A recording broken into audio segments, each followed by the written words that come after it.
Baiklah, mari kita lanjutkan pembahasan kita dengan melihat kembali soal yang kemarin kita bahas. Jadi, ada sebuah persamaan kuadrat, x kuadrat dikurang 3x ditambah 2 sama dengan 0.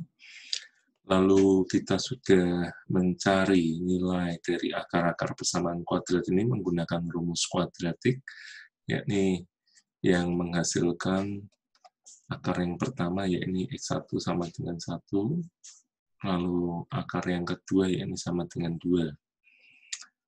Nah, sebetulnya yang ingin kita lihat sekarang ini adalah kalau nilai akar yang pertama tadi sama dengan 1, maka saya bisa pindahkan nilai 1 ini ke ruas sebelah kiri, jadi nanti nilainya akan menjadi x dikurang 1 sama dengan 0. Nah, begitu juga dengan yang akar kedua, di sini kita nilai x-nya adalah 2, lalu kalau kita pindahkan tadi x 2-nya ke ruas sebelah kiri, jadi x dikurang 2 sama dengan 0. Nah, ketika kita memindahkan bilangan-bilangan tersebut, maka yang kita dapati sekarang ini adalah x dikurang 1 sama dengan 0 dan x dikurang 2 sama dengan 0. Jadi x dikurang 1 dan x dikurang 2 ini adalah faktor-faktor dari x kuadrat dikurang 3x ditambah 2. Jadi kita bisa tuliskan x kuadrat dikurang 3x ditambah 2 ini menjadi x dikurang 1 dikalikan dengan x dikurang 2. Nah, ini adalah suatu metode lagi ketika kita hendak mencari nilai akar-akar dari suatu persamaan kuadrat, kita bisa gunakan apa yang disebut dengan faktorisasi. Ide dari faktorisasi di sini sebetulnya sederhana. Jadi kalau kita melihat bilangan yang di belakang ini, 2 ya, ini dengan catatan nilai koefisien dari x kuadrat ini, jadi bilangan yang di depan x kuadrat ini sudah bernilai 1 ya.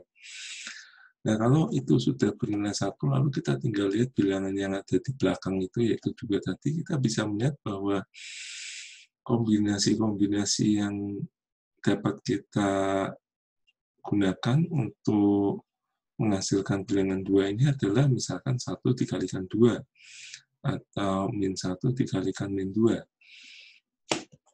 Nah, yang penting di sini adalah dari kombinasi-kombinasi ini manakah yang kalau kita jumlahkan, akan menghasilkan koefisien dari x ini ya. Tentu kita akan melihat bahwa di sini adalah yang minus 1 dan minus 2. Itulah yang kita dapati di sini. Jadi sebetulnya teknik faktorisasi ini akan sangat bermanfaat kalau kita menjumpai persamaan-persamaan kuadrat yang dapat difaktorkan secara langsung seperti ini, karena akan sangat mempersingkat waktu. Nah, baik. Jadi, sebetulnya kalau kita lihat kembali tadi bahwa dari akar-akar tersebut, x1 sama dengan 1, lalu x2 sama dengan 2, kita bisa langsung mencari yang menjadi faktor dari persamaan kuadrat itu, yakni x dikurang 1 dan x dikurang 2. Jadi kita bisa buktikan bahwa kalau kita kalikan x dikali x, lalu x dikali min 2, ya, maka lalu kita ada lagi di sini minus 1 dikalikan x, lalu minus 1 dikalikan minus 2, akan menghasilkan suatu bentuk kuadrat yang tadi, x kuadrat dikurang 3x ditambah 2. Nah, sebetulnya contoh yang sedang kita lihat ini adalah suatu contoh yang baik, artinya kita bisa sekarang coba pikirkan bagaimana secara umum kalau kita memiliki suatu fungsi lalu ingin kita faktorkan.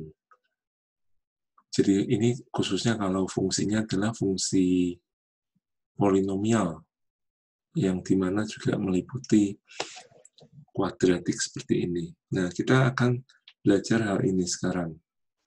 Jadi, dalam matematika ada yang dinamakan, ini kalau di bahasa Inggris, remainder theorem, atau mungkin kalau diterjemahkan, kita bisa sebut teorema sisa. Teorema sisa, jadi bunyinya, ketika ada suatu polinomial fungsi X dibagi dengan suatu bentuk linier X dikurang C, maka sisa dari pembagian tersebut adalah nilai dari fungsi dari bilangan C itu sendiri. Nah, ini untuk menggambarkannya, untuk menjelaskannya, saya akan menggunakan contoh soal dari fungsi kuadrat yang kita miliki. Ini X kuadrat dikurang 3X ditambah 2. Nah, sekarang kalau misalkan kita hendak membagi polinomial ini atau kuadratik ini dengan suatu bentuk linier, ya ini misalkan saja X ditambah 1. Pertanyaannya adalah bagaimanakah kita melakukan pembagian ini. Nah, untuk melakukan pembagian ini ada baiknya kita mengingat apa yang kita pelajari dari jadi istilahnya adalah long division. Ini kalau misalkan kita punya bilangan 300, kita bagi misalkan 8 ya. Maka yang kita lakukan adalah 30 dibagi 8. Jadi akan menghasilkan 3, lalu di sini ada 60, lalu kita bagi 8, 7 ya, 7, 56, maka akan ada sisa. Jadi 4, jadi 300 per 8 ini bisa kita tuliskan 37, 4 per 8. Nah, yang akan kita lakukan juga sebetulnya mirip. Jadi kita akan menuliskan X kuadrat dikurang 3X ditambah 2, lalu kita bagi dengan X ditambah 1. Nah, mari kita bagi bersama-sama. Jadi misalkan di sini yang X kuadrat dibagi 1 dulu ya. Dibagi X. X kuadrat dibagi X. Jadi itu akan menghasilkan X juga ya. X kuadrat itu kan X dikali X. Jadi kalau dibagi X ya hasilnya cuma X. Nah, lalu yang akan kita kerjakan dengan hasilnya ini adalah kita akan kalikan ulang dengan X dan kalikan ulang dengan bilangan ini 1. Jadi akan menghasilkan X kuadrat ditambah 1X. Lalu kita kurangkan supaya si X kuadrat ini habis. Jadi ini minus 3X dikurang X akan menghasilkan minus 4X. Lalu bilangan 2 ini turun ke bawah. Nah, lalu kita teruskan minus 4X dibagi X. Itu akan menghasilkan minus 4. Lalu kita kembali lakukan perkalian seperti tadi, dikalikan dengan X dan dikalikan dengan 1, maka akan menghasilkan minus 4X minus 4. Nah, ini kalau kita kurangkan hasilnya sama dengan 6.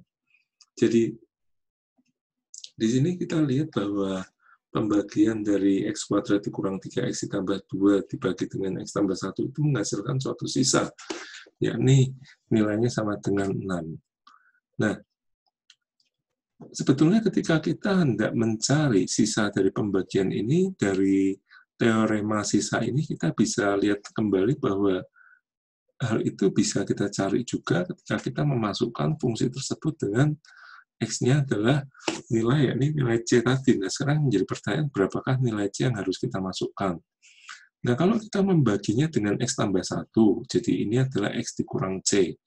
Nah, jadi kita bisa lihat di sini bahwa minus C di sini adalah sama dengan 1 ya. Jadi minus C sama dengan 1, maka C-nya pada pembagian ini sama dengan minus 1. Nah, sekarang kalau kita hitung ya nilainya dari F dari minus 1 ini adalah minus 1 kuadrat dikurang 3 dikali minus 1 ditambah 2. Maka akan menghasilkan yakni nilainya 6, yang mana adalah sama dengan dari sisa pembagian yang baru saja kita kerjakan ini. Nah, sebetulnya mengapa kita perlu mempelajari mengenai teorema sisa ini, karena di waktu-waktu mendatang kita akan banyak melakukan pembagian secara long division ini, dan ada kalanya kita akan mendapati suatu sisa seperti ini. Dan terlebih penting adalah di bagian yang berikutnya kita akan mempelajari teorema yang selanjutnya yang kita sebut dengan teorema faktor. Nah, ini juga sangat penting yang akan kita pelajari besok.